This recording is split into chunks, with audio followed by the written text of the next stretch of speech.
swore, I'm not gonna lie, that got a bit stressful in the end. Right, so Reading, 1-0 victory, another 3 points at home. That's all I can ever expect for them, is just try and grind out 3 points every game, best you can do. Yet again, we dominated this game. I mean, the first half definitely showed that. Second half, a little bit rocky, but yeah, it was like first in Blackburn again. It's mistake after mistake Middlesbrough had.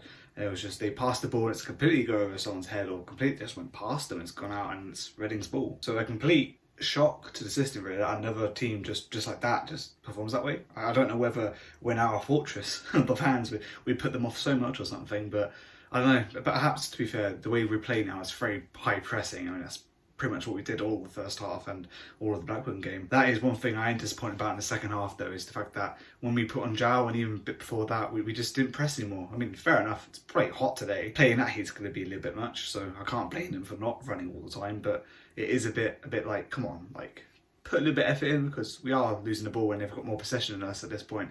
So it's pretty hectic and pretty annoying, because you never know, when you're 1-0 up, you could just concede that easily. But yes, we scored our goal. Tari's Forner made it 1-0 for us, and my god, what a goal for that. One of those ones was like a cross into the box, it comes out and it's just outside the box, and you know what he does, and the fans do too. They say shoot, he shoots, and it goes in the back of the net. I was a bit shocked by this. I didn't automatically go like, oh yeah, shit, yeah, ooh. I took a second to register that it actually hit the back of the net, because not many of those times have I seen Reading players actually score them. You know, it's a rare occurrence, but I'm glad that Tari's Forner got his first goal of the season, and many more to come, hopefully. Definitely has a payoff, this player, and I'm excited. He's becoming a fan favourite, and they say don't fall in love with a loan signing. The same with Loom.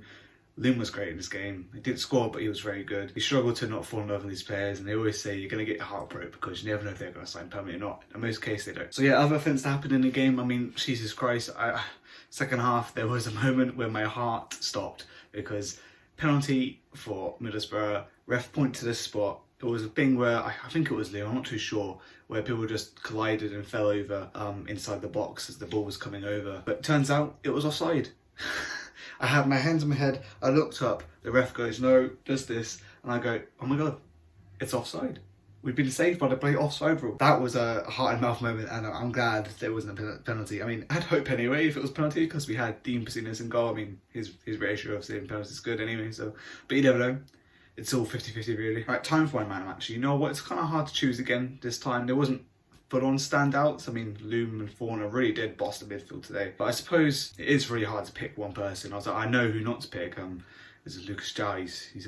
I'll talk about him in a second, but jeez. I'm going to give it to Loom. I mean, Loom actually won the actual official man of match against Blackburn, and I gave it to Tari's Forner. But this time around, I'm going to go Loom, because you know what, he puts in a lot of effort, he really does, and it really showed. I mean, he got books again and stuff like that. I think he did anyway, from my memory. But he really puts everything on the line, the whole 90, you know, and it really comes out strong. I mean, his last-ditch tackles and winning the balls in the air and everything, he really is a strong player, you know, and I think any team would want him, even in Premier League. But yeah, as I said earlier, something to talk about Lucas Jao. My God, this guy's attitude stinks. I don't understand what happens. He's been injured, comes back. I mean, scored his goal Wednesday, very good, you know, good match for him. But when he comes on today, I don't know what happened. Like, he just didn't want to run. He just saw the weather and went, oh no, man, I'd rather be on a sunbed right now.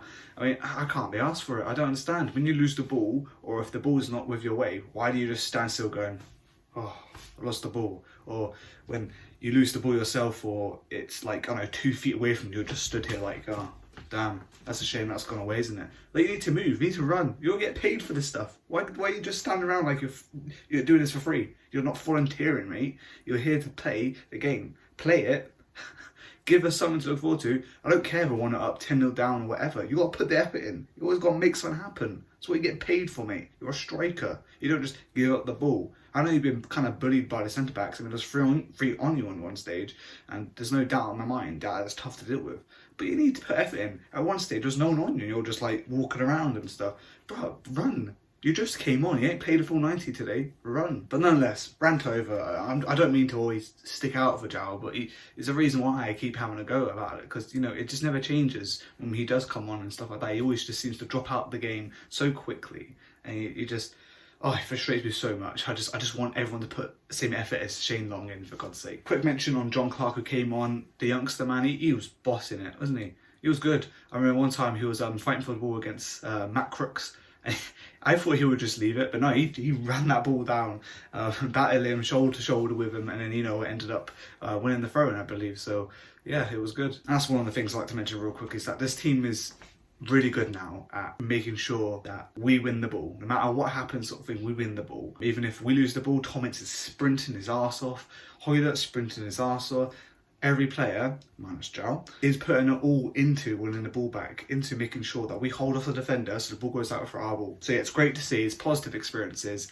Shame it's only 1-0. Could have been more probably. But yeah, again, you know, Middlesbrough did put the pressure on us a little bit in the second half. So long story short, a very good 3 points. And I'm happy about that. Guys, your thoughts on Reading versus Middlesbrough on this match? Yeah.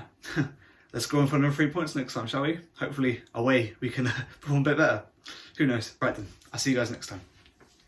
Loom, loom, loom, loom, I want you in my room.